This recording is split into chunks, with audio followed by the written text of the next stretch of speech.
I'm Matt Dixon, and welcome to the Purple Patch Podcast. The mission of Purple Patch is to empower and educate every human being to reach their athletic potential. Through the lens of athletic potential, you reach your human potential. The purpose of this podcast is to help time-starved people everywhere integrate sport into life. I think you look terrific, at least on the outside. But what's going on the outside is not really what drives your personal performance. No matter what arena you're chasing better improvements in life, it's really important about what's going on inside. It's very difficult to really understand what's going on with your physiology, especially across all of the aspects that drive our personal performance. Well, a tool that we leverage at Purple Patch is Inside Tracker.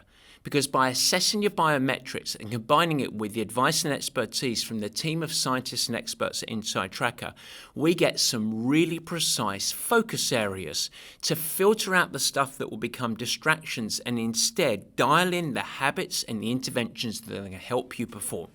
Across all aspects of longevity and performance, things like your cognitive health, your strengths, inflammation, heart health, everything that builds up to you becoming a high-performing machine, Inside Tracker assesses it and gives you an action plan with simple actions that you can take so that you can go on and improve. And it's very, very simple. All you need to do is head to insidetracker.com/purplepatch and use this special code PurplePatchPro20. That's PurplePatchPro20. It gives you 20% off everything at the store. I leverage it with my athletes, and you can too. You don't need to be a Purple Patch athlete, but what you do need to care about is improvement over the course of 2024. And that's what we're here to help you with. All right, enjoy the show.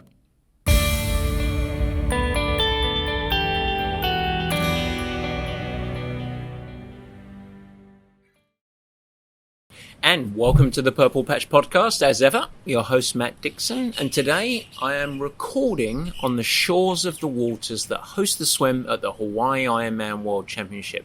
You might hear some birds chirping, maybe a little bit of the crashing waves. It's some pretty big surf out there. This is an iconic venue and a race that provides the platform and inspiration that has developed really triathlon into a global sport.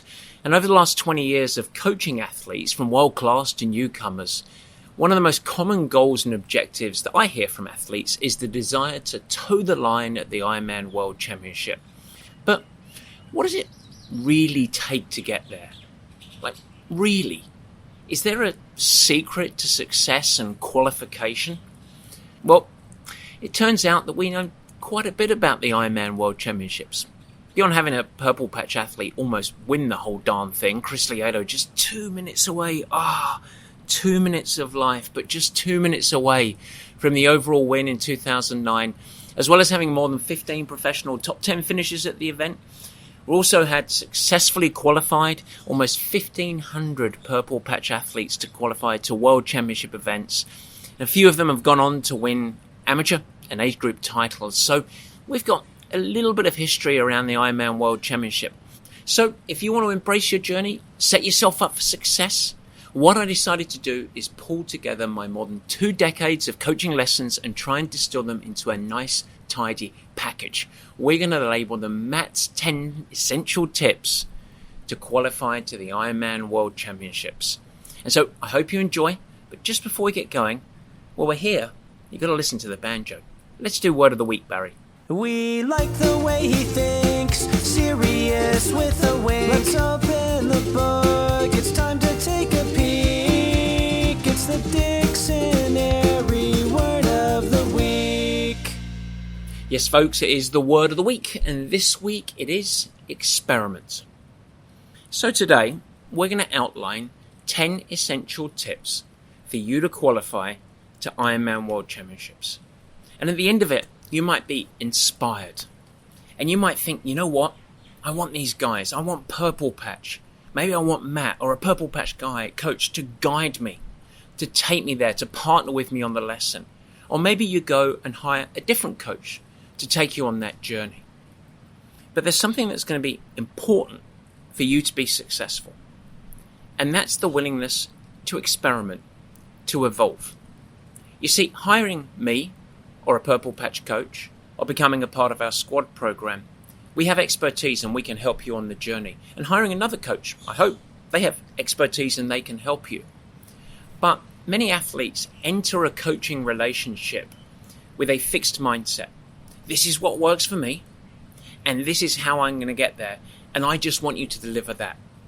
And so if you enter any coaching relationship and you have a preconceived notion of what's going to be successful for you, and you're effectively just asking the coach or the coaching company to coach in that way, you're never going to be successful. Instead, you need to have a mindset of growth. You need to be open.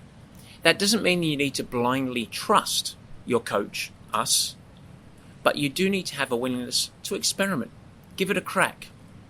Maybe give it 6 months and say, all right, I'm going to go in. But in doing this, I know that things are going to be different. Things are going to change. I'm going to have to do things that maybe I haven't thought of before, or perhaps I just don't even feel they're appropriate, but I'm going to go in and lean. Because when you take on a coaching relationship, you need to be an active participant, but you also need to be open to doing things you've never thought of before. And so when you lean in all the way, jump off the cliff, follow the recommendations, the sessions as prescribed, the mindset, and then treating it as an experiment, you see whether it's effective. Of course, we're pretty confident that we can work with you and help you, but no matter. A coaching relationship is only going to flourish if the athlete is willing and open to evolve and shift their mindset. And that is why, when it is around this episode, qualification, there's going to be some change and evolution that's necessary, and it's why the word of the week this week is experiment. All right, with that, Barry, let's do the meat and potatoes.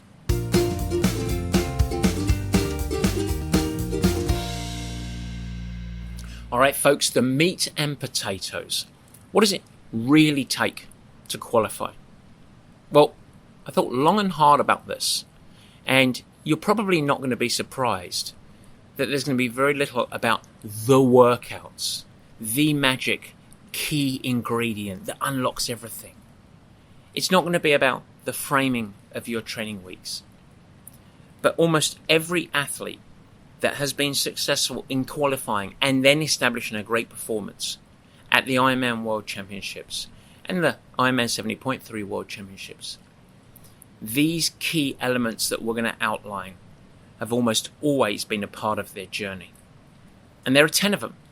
So there are 10 things that if you adopt, I think it never guarantees, because there is no guarantee, is the beauty of sport, but it massively increases your opportunity and likelihood of success. 10 simple things. Share with them, play with them, embrace them, and see where it takes you on the journey. And so we're going to go 1 to 10 in order, and I'm going to talk around each one. Number 1, the first step is establish the mindset and ensure that you embrace the journey. So it's mindset and journey. Goodness me, we're going to start pretty high level here.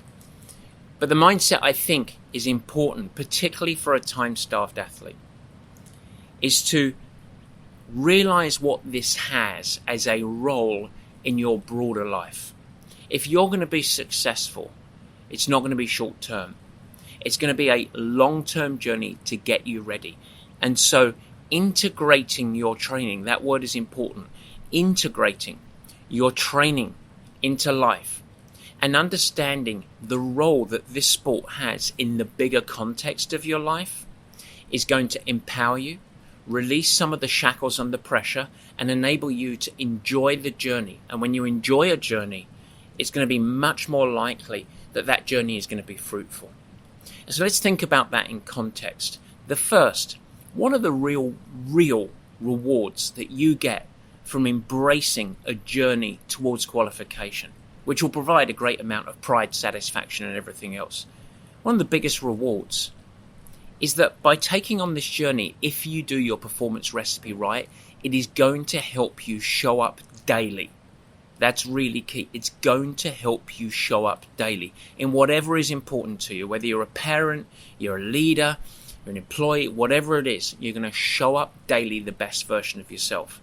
And I think that's really important. I'm doing this to help myself be better. Yeah, I want to qualify, but that's key. It's also going to help you with longevity, ensuring that you're setting yourself up for the best quality of life for the decades ahead. And we want to keep that in mind because that informs the context of what this journey towards qualification fits within the bigger picture, and it's going to help you make smart decisions to help you build a platform of health and everything else. And so if we really understand the big picture and we put it into its place within the scope of life and it's important, it's going to help you establish control and a positive relationship rather than it be something that owns you. Okay, outside of extremely gifted, really talented athletes that just naturally are just got born with a huge engine, or someone that's come across and established and a seasoned in a parallel and related sport, someone from an elite rowing experience or coming from professional cycling, the vast majority of people aiming for qualification should not be thinking about this in terms of a 20-week project or even really a 1-year project. Successful qualification typically emerges from years of consistency, developing physical readiness, establishing a platform of health with limited interruption, at least forced interruption. And so in other words, making this sport a lifestyle gives you the very best opportunity for you to qualify. And so anything else fails to get anywhere near this first point. This is the master. Establish the mindset, the perspective, and embrace the journey. Allow it to fuel your performance lifestyle, and you've got an opportunity to be successful. Boom. Number 1. Number 2, the second principle, the second magic step is your magical training secret. Whew, here it is. Matt Dixon is just about to release the secret that's going to crack the code. What's the workout? What's the supplement? What's the piece of equipment? It's none of that. Here's the key. If you want to be successful in qualification, your success will never be defined by a workout. It will never be defined about hitting a big week of training. Success towards qualification is not measured in the number of hours that you can try and hit in any given week. It is the hours that you can accumulate over the course of a year or more. And in order for those hours to be effective and be consistent, you better appreciate, embrace, and have courage to go easy on the easy days. The sessions that are not designed to be hard, endurance bike rides, easy soul-filling running, technical swims, the athletes that lock in to going easy on the easy days, then can show up, lift their game, have control, and weave together a roadmap of great consistency over not many weeks, not many months, but over years to qualification. I would say it is one of the key components. Go easy on the easy days. If you want to qualify, you better get good at going really, really easy. Magic tip number 2. All right, magic tip number 3. I want you to build athleticism before you build economy. There is a lot of stuff out there around building the engine, building our foundation first, long, slow miles, just develop the aerobic capacity. And don't get me wrong, the miles are important. Consistency over time is critical. It's not a short-term fix. But I see so many athletes failing to actually develop the key tools that are going to ultimately make them be successful. They are just really, really fit, but ultimately they're slow. They have low speed, low power potential. They can't create tension on the chain. They can't run uphill very strong. And ultimately, they have a of athleticism. And on the mental side, they don't have any tools in the toolbox to ultimately suffer and manage stress. And so when I think about developing long-term consistency for a time-starved athlete, I want to build speed and power and athleticism and movement and strength. And yes, I want to do at the right time over the course of each year some longer miles. And yes, we get to develop the engine with that easier training that we talked about in point number 2. But don't think that just the engine is going to be your limiter. It's not. Build the athlete, then build the triathlete. It is an inverse pyramid, and it's counter to much of what you're going to read. But in my experience, it helps time-starved athletes get there and stay there. And when they then over time build the engine, they have the capacity and the toolkit to get them through not just the terrain, but the suffering that's going to come. All right, moving on. Tip number 4. What is the magic one? We're going to call this nail the basics. Absolutely nail and master your fundamentals. Now, these are no different than the Purple Patch Pro squad athletes. For more than a decade, we led one of the most successful groups of professional Ironman athletes in the history of the sport, to be frank. And these pros took everything they could focus on and filtered it down deliberately with intention to some very basic practices and habits. And these were non-negotiable. Every one of them, if they wanted to be a Purple Patch Pro, had to adopt them. I'm going to give you 4 right now. Number 1, you need to support your training with enough fuel. In other words, eating enough calories to support your training. It's one of the number 1 weaknesses of most athlete programs of all levels. Accidentally, non-emotionally, many athletes fail to support their training demands with enough calories to support them. So that's number 1. Number 2, sleep.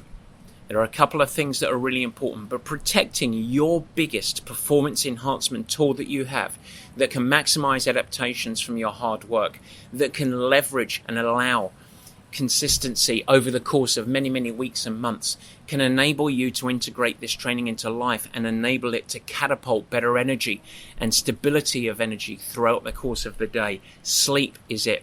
And what's the number 1 thing? Well, we care about duration, obviously, 7-8 hours plus. We care about quality, setting up the environment. But latest research shows the most important thing you can do, go to bed at the same time every night. Making sure that you're not wildly variable in your bedtime. Between about 30-minute windows, somewhere for me, around 8:45 to 9:30, almost every night, that's when I go to bed. That's the approach that you should approach. So number 2 of this is sleep. Number 3, hydrate daily. Really, really important, critical component. 3 liters every day, and then the fluids that you're consuming during your exercise and training.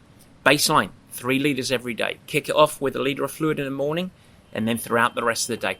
And then number 4, what was my prior point? Go easy on the easy. Really, really important component. Tip number 5, it brings us to the top of the mountain, halfway through, so you want to qualify. Okay, this is it. Number 5, very simple, get coached. Okay, now I say this as a coach, so I'm going to refine it a little bit. Get coached in the important stuff, the stuff that's really going to help you get there. So this is not just about the workouts. There is no magic plan. If you take all of the qualifiers over the course of all of the years and we looked at their training plans, it would be a blizzard of different programs with vastly different approaches. The truth is there's lots of ways to get there through the workouts and the building of a training plan. Instead, where you want coaching, expertise, and wisdom is around advice and guidance on how to integrate training into your life and manage your training with the competing demands of life. You want to have a sounding board, someone, a group of people, a group of coaches, a single coach that can ensure that you can retain perspective when you're right there in the weeds, that can help you course correct when you stray off course, because this is a journey that's going to include roadblocks and setbacks and even some failures. And having a partner to help you along the journey with wisdom and expertise is important. You also want the coach to be your filter, because when you go on this journey, there's a million things you could focus on and add into your recipe and into your training, whether it's approaches in nutrition, supplements, equipment, training methodology, the list goes on. And you want someone that can research, understand, have expertise, and filter out the noise and the distractions. Get you to build and master the things that are appropriate for you and free you up from thinking of the other stuff. A coach should also help you get your best speed from the fitness you have. Not just deliver the workouts, but how do you actually go fast? A coach or a program should help you develop those skills, understand what they are, so that you can become more autonomous, and ultimately so that you can manage your own program. Because remember, having a coach is not relinquishing control. You're not just saying, tell me how to do it. You're leaning into expertise and wisdom to empower you to do it. And that's a key component.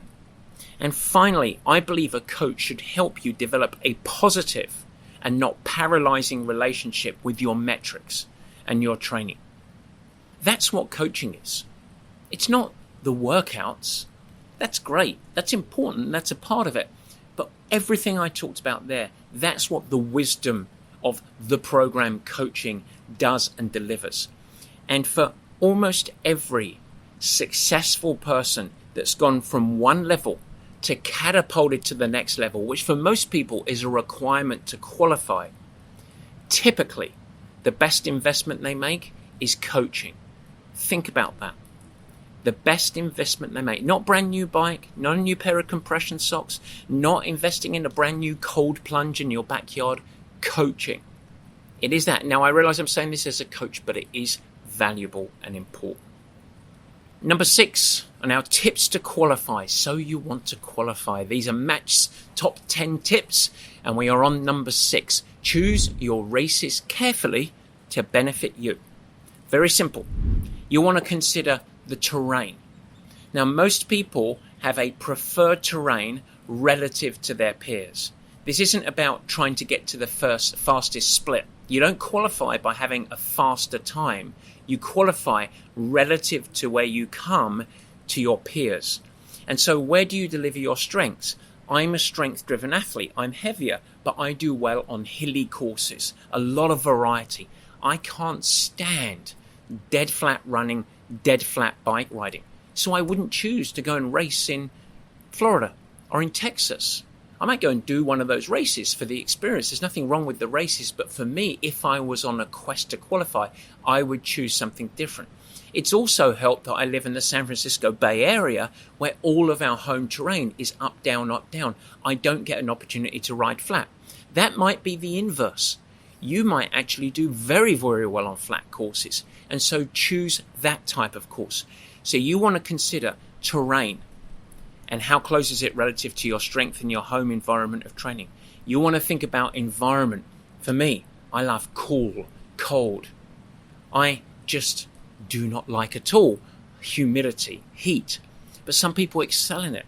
And so understand that.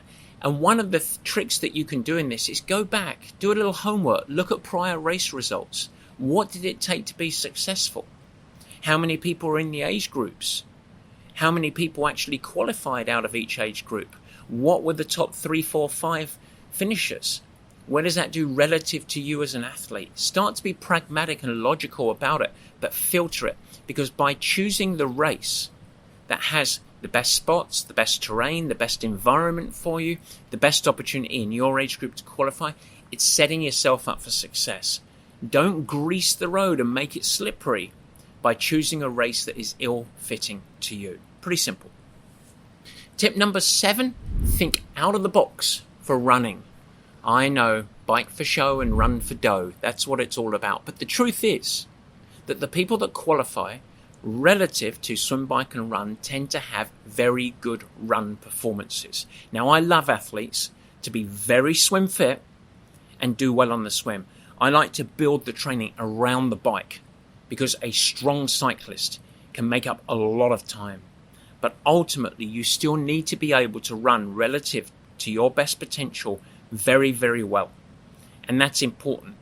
But there is a misconception about what it takes to run well off the bike in an Ironman distance or a half Ironman distance race. It's not the same as a standalone half marathon or a marathon. And we've learned over the time that for most people, there's a few little ingredients to build your running resiliency and performance off of the bike for time-starved athletes. And they're almost universal, so I'm going to share them here. Number one, for most people, frequency of running is better than a few quick hits every week. So many people build their programs and run 2 to 3 times a week, and they're big sessions. I like to have athletes run almost every day. A lot of those sessions are easy and very short, but running frequency from both a motor programming standpoint, connecting brain to muscle, and a tissue resiliency to build up the protective mechanisms against injury and the muscular endurance, frequency is more empowering and more of a catalyst to success than just the big runs. Number one. Number two, some long running is fine, but it's not the most important session. Most athletes build their Ironman or half Ironman training around the long run. I think it's actually physiologically the least relevant and least important. Now, I realize you want to become familiar with running long. You want to build confidence. And so inject long running into the program. If you can, do a lot of it on trail because it has less of a negative impact. So soft surface is better. But even if it's on road or tarmac, it's great. Some long running is fine, but realize that it's mostly an emotional and confidence component.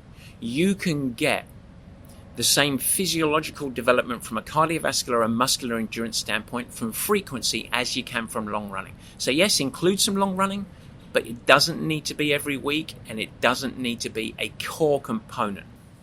The third component, integrate walk breaks into your training and racing. Huge. Almost every amateur athlete benefits from a running split standpoint if they integrate walking into their racing, period. Now, what's the right time to walk? What's the right duration of running between walks? It's highly individual and it's also different relative to terrain. A few tips. You never walk going downhill. Big speed penalty. Run downhill. But you can walk before you panic, before you are forced to. You want to walk consistently through your running section of the race so that you get to the best running split. And we have seen over 20 years that when athletes embrace this, they run faster overall. So their splits are faster. And it is almost everyone, 90% of athletes, integrate walk breaks into training to yield the same physiological benefits, but without the lag and the risk of injury, but also integrate it into racing. Critical component. All right, folks, we are 7 down. That means we've got 3 to go on the top 10 tips from Matt to qualify to World Championships. Number 8, lean into the power of cluster sessions. What are cluster sessions? So this is a key tool that I love to leverage for time-starved athletes. We always think about a week of training as Monday is your swim, Tuesday is a bike with a run off, Wednesday is your run, Thursday is strength with a little bit of bike riding, Friday is a swim, whatever it might be. But if we come up a level, as we start to get towards a race, we can get a lot more bang for our buck if we think about training for the demands of an Ironman or a half Ironman by clustering workouts together. So this might be a few different types of things. Let me give you some examples. Frequently, we're going to cluster 3 days in a row of big riding hits. So over the course of, let's just call it Friday, Saturday, Sunday, you might do a big trainer workout on a Friday with a little runoff just to build some tissue resilience. We might do a huge over distance ride And so we're going to plan that in the calendar, make sure that our family are all in engagement. You go and do that big over distance ride. You add a little bit of a runoff because we always want to integrate a little bit of tissue resilience. And then we come back again on Sunday and you hit another 2, 3, 4 hour ride, whatever time you have available, with again a little bit of a run in the end, hopefully at race pace layered on to the fatigue that you've accumulated. So now we're not thinking about what is this session we're doing, but what's the body of work we're building over 3 days. And you get to accumulate a lot of riding resilience. Now, this is certainly not every week. This is done once, twice, 3 times in the final 3 months leading into a race. But that cluster type riding, a really powerful tool. You can do a similar thing in running. Quite often we like to go Friday, Saturday, Sunday, where we accumulate a marathon's worth of running spread over 3 days. A lot of it high quality running, a lot of it at or above race pace that you intend to run at, all of it integrated walk breaks. A Friday run off of a bike ride perhaps. Saturday, a double run, 1 in the morning, 1 in the afternoon. Sunday, coming back and doing a pacing run on fatigue. And you accumulate, building confidence over the course of race distance over 3 days, but without all of the negative, high-risk injury creation events. And so cluster running is also a powerful tool. And then finally, a tool that can be leveraged over any given week, splitting runs. Rather than talking about, I'm going to go and run 3 hours because I know that my marathon is going to take me about 4 hours, so I need to do 3 hours. Instead, break it apart. Build the cardiovascular conditioning, build the muscular endurance, but do it with better quality and higher form than you would on a standalone. It's less risky, you get all the yield. So maybe you'll go an hour and a half to an hour 45 in the morning, you go 45 at night. Really, really powerful, a much better way to go about it. So we wrap all of those types of sort of blocks of workouts into what we call cluster sessions. And that's a really key component to help people take the next level in their Ironman performance and takes them on the journey to qualification. All right, so we're almost there. Number 9, ladies and gentlemen. So you want to qualify number 9. This is a very simple one. It's an important one. Don't go it alone. People that qualify tend to not be solo artists. Now, they're out there, they're outliers, but most people lean into community, support, and team. When people train with others, in person or remote, by the way, if we have video-based training like we do at Purple Patch, but when they train with others, they tend to do better. And there is several mechanisms that impact this. It's a depressurizing effect where as soon as we start to feel it's not just about us, but we're a part of something, it actually, and research shows this, it makes us feel more comfortable. It actually removes some of the pressure. It creates a little bit of freedom. It's also more fun, but you also get to leverage some of the wisdom and expertise, and you can draw some of the appropriate lessons from others. Now, remember that what is good for them might not be good for you, hence why you want to get a really good coach, but others can help perspective, help you course correct, keep you sane. And so when you get to share the journey with others, it's not just more fun, it's more enriching. It actually boosts the enjoyment of the process. It actually drives your individual performance levels. Everybody is the same. And so you might get there going on a solo journey. But if you're doing everything alone in a box, it is a limiter relative to if you find a way to lean in. That's why at Purple Patch, we really encourage people, come and do the live bike sessions where you can do them from your garage or wherever you're doing it on a bike trainer, but you're on video, you feel connected. Get engaged with the community, share your stories, because when you share, you're not just getting something from it, you're giving something to others, and it's going to lift us all up. And the people that are engaged at Purple Patch are the ones that are the most successful, that stick with the sport for the longest time, and have the most enjoyment. And they're also the people that are the best. Our best athletes engage in the community, period. Our best athletes.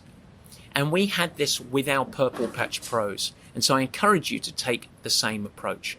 Goodness me. And that leaves us to number 10. We are 9 in. You are 9/10 of the way to qualification. What is number 10?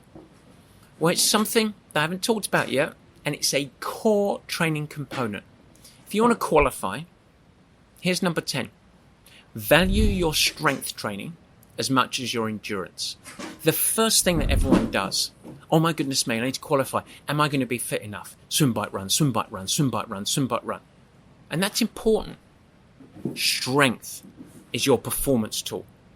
Resilience, holding posture, being able to manage and retain form under duress and fatigue. Strength training. It's not just good for your health. It doesn't just reduce risk of all the major illnesses. It doesn't just make you smarter by improving your cognitive health. Yes, that's peer-reviewed and researched. Yes, that's true. It's also a performance enhancer. And so your strength training, if you want to qualify, in my mind, is a non-negotiable. And I left it for number 10 so I can bang my fists on my chair and say, do strength. Put it into your program. Never let it die. Swim, bike, run, strength. That's how you become the best triathlete. That's how you qualify. Alrighty, Barry. Can I do one more? Can I sneak in a bonus number 11, mate? Thank you very much. Number 11. One more. Alright. It's a little tongue-in-cheek, I know. But if you want to qualify, join Purple Patch. Ha, there you go. I had to get it in, didn't I? Come on. You got to let me have it. Take the guesswork out. It's more fun along the way. And after all, we know how to do it. I wonder if there is any coaching company that has supported so many athletes to World Championship events. Since 2008, here's some stats for you. Our annual average has been 40 plus athletes to the Hawaii Ironman World Championships. I'm pretty proud of that. More than 40 athletes on average every year qualify to the Hawaii Ironman World Championships, which is now split between, of course, Nice and Hawaii. In 2023, we had 65 athletes head to Nice and Kona. They split the races. There was greater qualification. So this wasn't just some magical year that we had. There was a greater opportunity for people to qualify. So we actually did qualify, and it was about the same ratio as we would expect. 65 athletes qualified and had the opportunity to head to those races. For half Ironman, it's about 100 athletes we qualify annually. That's pretty good going. That's pretty good going. We know what we want to do. And so come and join us if you'd like to go on the journey. But I do want to put a little bit of caution, because joining any coaching company is never going to be the Willy Wonka golden ticket. Success in a coaching relationship requires any athlete to break a fixed mindset. I'm not saying you have to blindly trust us. You don't. But you are going to need to be willing to go on a journey and, maybe the word, experiment on yourself a little bit. It's what we talked about in the word of the week. You join for qualification, but it's going to require you to evolve your current approach. You're going to need to try different things. So if you join us or any coaching company with a fixed mindset and you arrive saying, this is how I want to be coached, you're probably not going to be successful. So save your money. Go enjoy your earning. Go on the job. And I wish you the best of luck. But if qualification is your goal, and then be open. Go in both feet. Try new things, leaning on the expertise and the wisdom, and remember, it ain't just about the workouts. It's about all the things I talked about in getting coached. Part of the best steps. So folks, I hope you excel. I hope you love the journey. You go on it. You embrace it. And by doing so, you become a better version of yourself. You show up every day. You grow and develop as a human being. You do something that's healthy. It enriches your life, and at the end of the day, you also get to come here to Hawaii and play in the surf. All right, take care, guys. I wish you the best of luck. See you next time. Guys, thanks so much for joining, and thank you for listening. I hope that you enjoyed the new format.